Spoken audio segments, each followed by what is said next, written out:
Morning, sir. Morning, sir. Morning, sir. Morning morning बैठिए बैठिए Yes, sir. Ishita Kishore Yes, sir. Optional political science and international relations Yes, sir. You belong to Secunderabad Hyderabad Yes, sir. My birth was over there.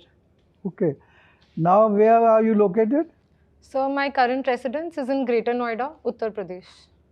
Okay how come So actually my father was in the Indian Air Force.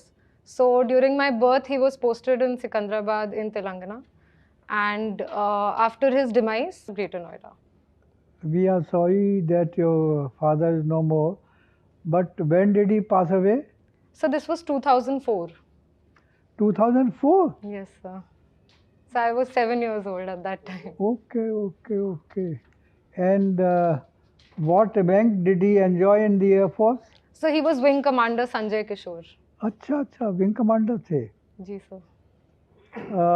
what is the officer hierarchy in the air force So you begin as a flying officer, हाँ then you are flight lieutenant, then you are squadron leader, then wing commander, the rank at which my father was. Then one promotes to group captain, then air commodore, and so then we have air vice marshals, and then air marshals. So. what do you think of the joint command chief of the defense staff Sir, I think it is a step in the right direction Mhm. because my last, although very small exposure to the Indian Air Force, my father's last posting was in Port Blair.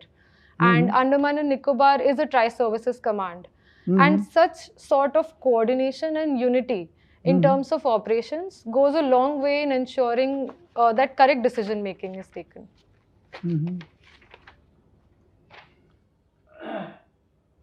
you did your high school from the air force बाल Bharti school ये जो Khan Lodi market के Road. पास है Yes, sir. अच्छा अच्छा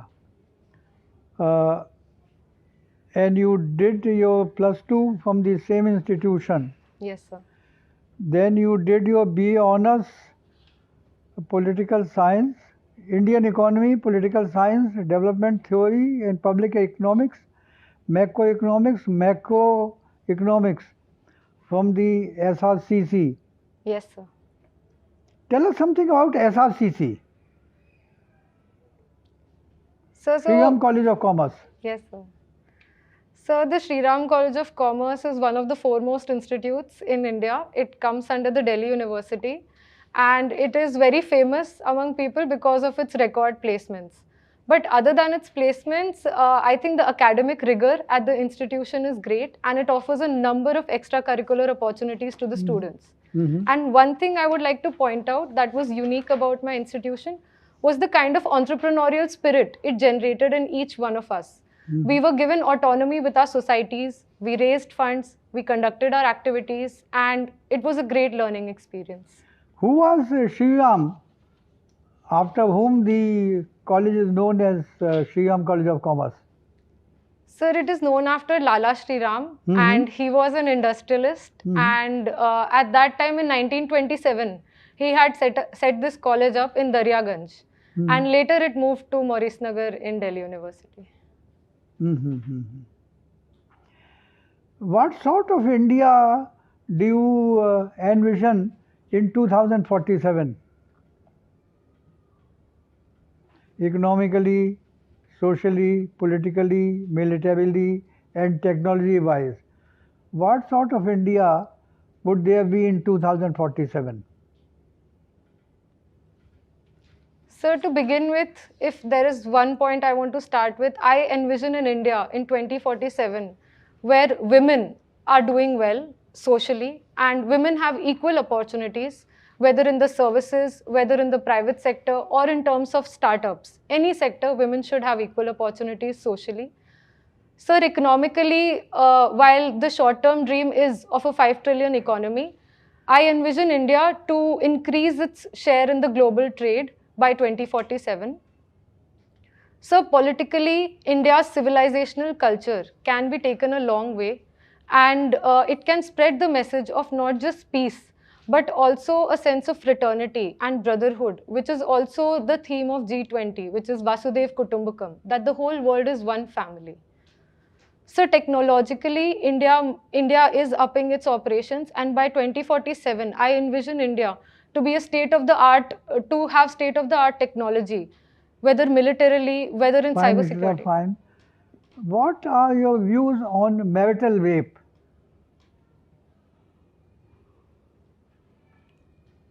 Sir, I feel rape is rape, and whether within marriage or outside, it is non-consensual, and it must be condemned.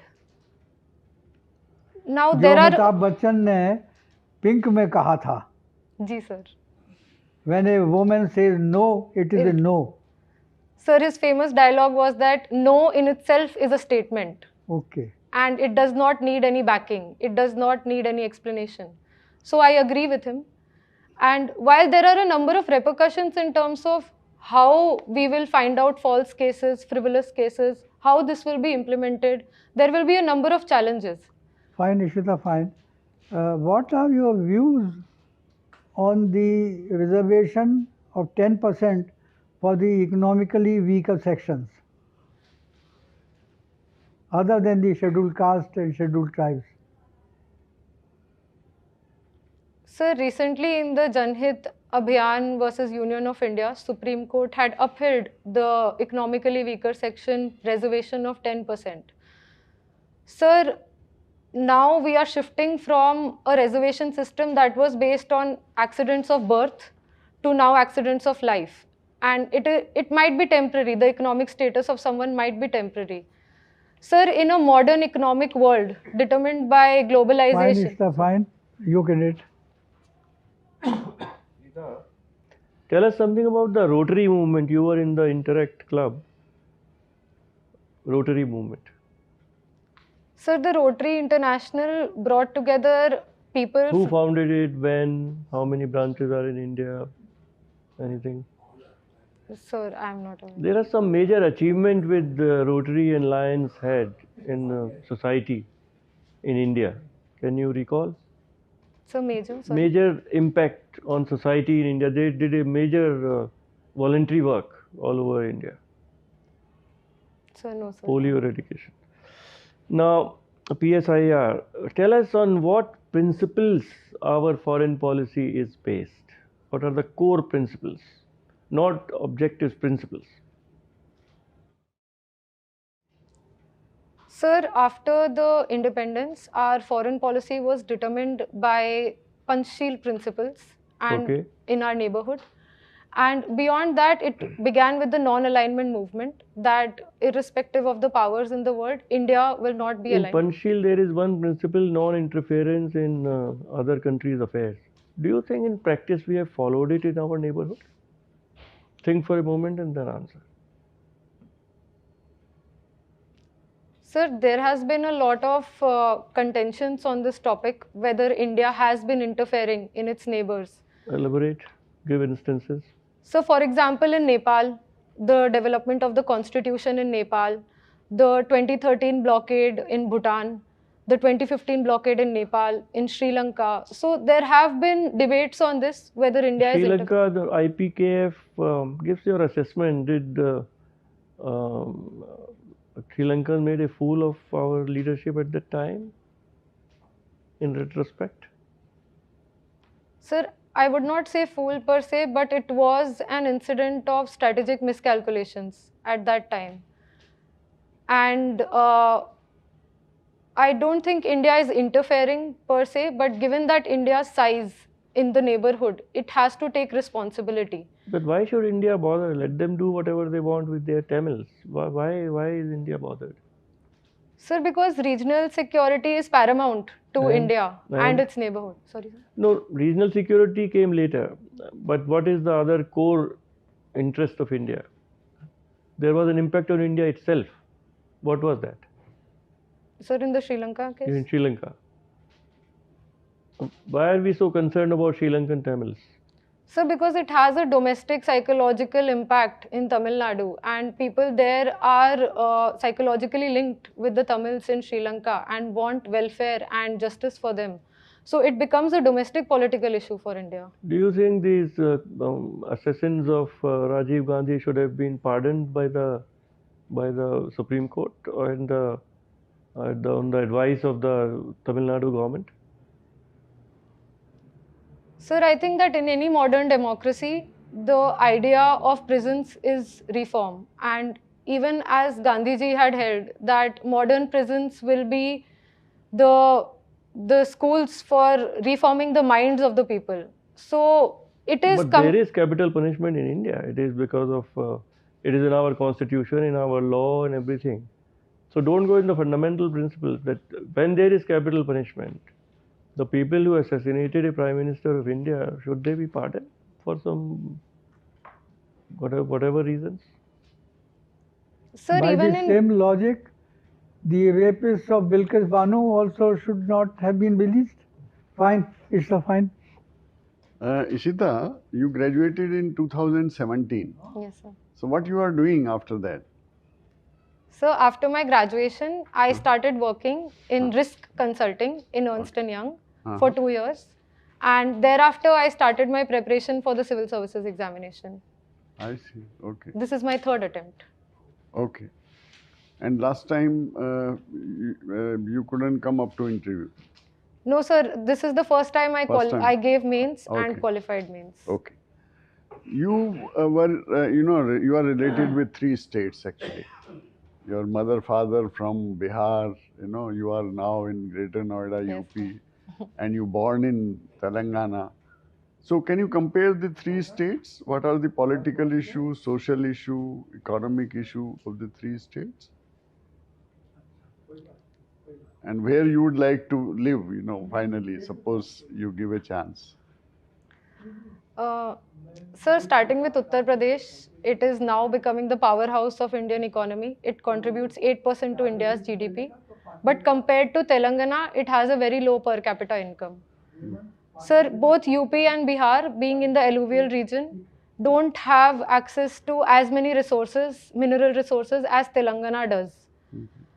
Sir, Telangana is also home to Hyderabad, which is one of the IT hubs of our country and attracts a lot of investment. Whereas UP and Bihar do not have such a powerful center for attracting investments. Sir, culturally, while UP and Bihar are similar, though not same, they are similar. Telangana has a different history in terms of their political struggle, in terms of their separation with Andhra Pradesh, and now their strive for development. Now, Bihar and Uttar Pradesh, they are facing one problem, that is flooding every year. So, what you will do, suppose you are a district magistrate in Madhubani district, or maybe Bard district, or what you will do there in Bihar, to minimize the impact of flood? Sir, as the district magistrate, I would divide my plan of action into 3 areas. I would take some immediate steps. That would be, firstly, that people should be aware. These floods are not a surprise anymore. They are periodic. They can be expected and predicted during certain seasons. So people should be prepared. And for that, I will take some preventive measures like awareness programs and to equip the people. Sir, in the medium term, I will try to build some embankments, because since the rivers are changing course very fast, so annually or periodically, these embankments also have to shift course. So this will be in the medium term. And do you know the Sendai Framework? Yes, sir. What is that? And in which year it was enacted? Sir, I cannot recall the year, but Sendai Framework was signed in Japan under the United Nations Disaster Risk Reduction Program, and it issues certain guidelines and principles on how disaster management. So what are these 4 priorities? Yes, it is having some priorities and goals, not guidelines. Yes, sir. So what are the priorities? 4 priorities are there. Sir, they were on the lines of preparedness, action taken during the relief, mitigation, and in 15th Finance Commission, there is something new came for disaster management. Do you know that? What is that? Sir, forest and ecology were given a weightage. Disaster management. Fine, Ishita, fine. आप पूछे. Okay. Ishita, huh? Ishita, you've been very good in sports. Yes. How come? Sir, What attracted you to sports? Sir, first it was a push factor from my mother who wanted me to do everything, and secondly, sir, it was also my school which provided a lot of opportunities. For example, at 6 a.m. I was doing football coaching prior to school hours, and after school hours I was doing basketball coaching. So I was very active, and I started loving it so much that I could not let go of it despite having my boards exam also. So till the last day I have played sports. Okay, you think in India the pressure on children from the parents to perform extremely well is too much? Is it good for the kids?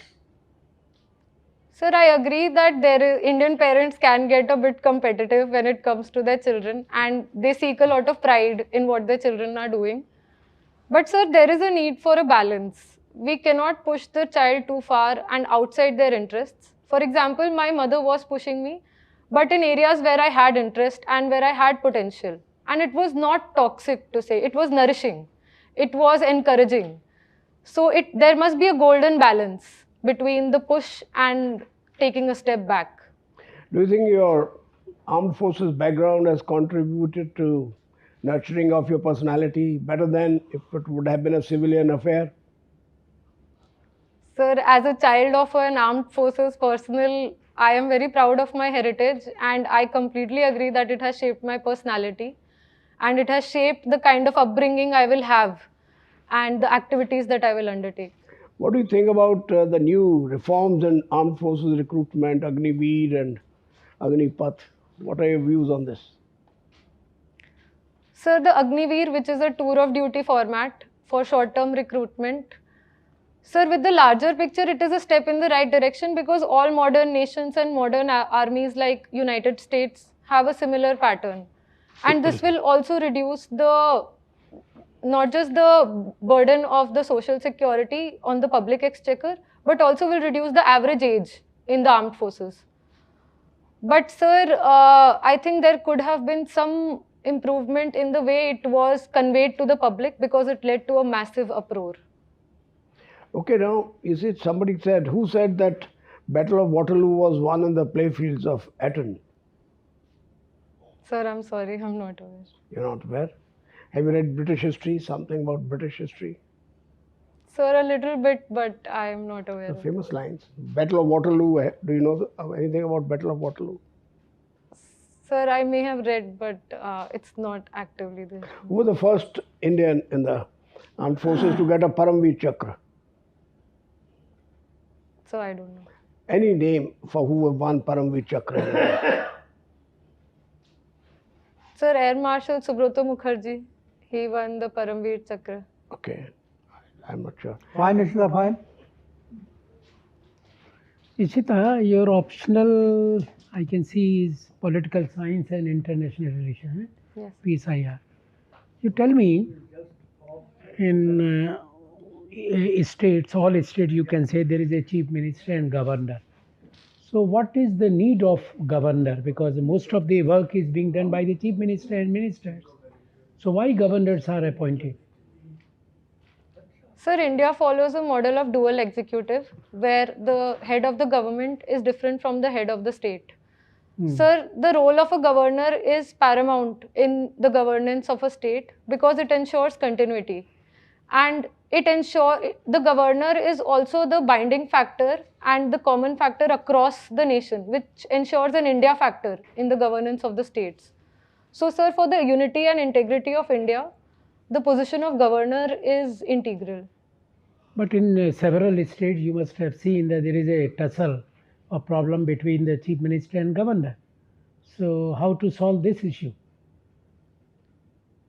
Sir, I think a solution in this regard would be that, as many commissions have suggested, for example, the Sarkaria Commission or the Panchi Commission, that there should be a panel of members of public prominence who must be there, and they can be from that list, someone can be selected, and it should be in consultation and in agreement with the state governance also, because this will ensure that they can work hand in hand, and there is both checks and balances, but there is also coordination. Okay, have you seen Hyderabad? Means when you grew up. Sir, I was just 1 year old, and then Okay, we you had left, moved. because I wanted to ask one question related with the Charminar.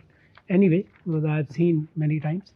You have done your BA honors in this economics, several economics papers are there. So what are the factors which really control Indian economy?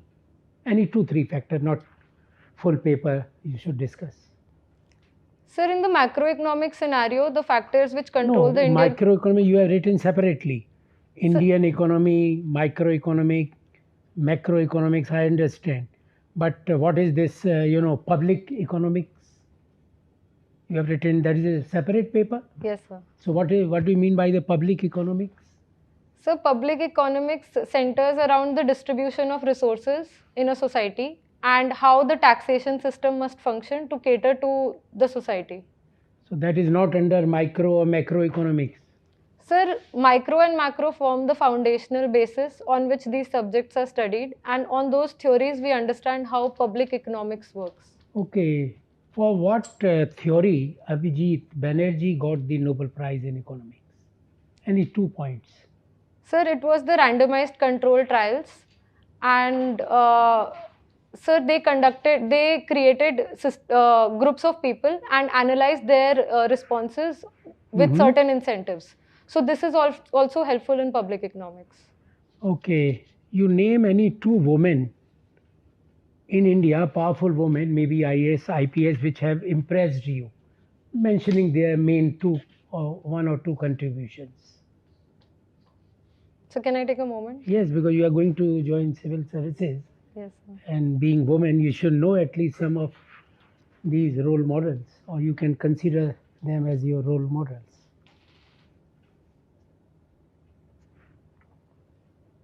So the first name that comes to my mind is IPS officer Lakshmi Singh. So she is the first commissioner of the Gautam Budh Nagar district. And in the commissionerate system of last 7 years, first time a female officer has been appointed. And I feel she can actually handle all the issues of crimes against women in the NCR region. But Gautam Buddha and Noida are the main centers of corruption.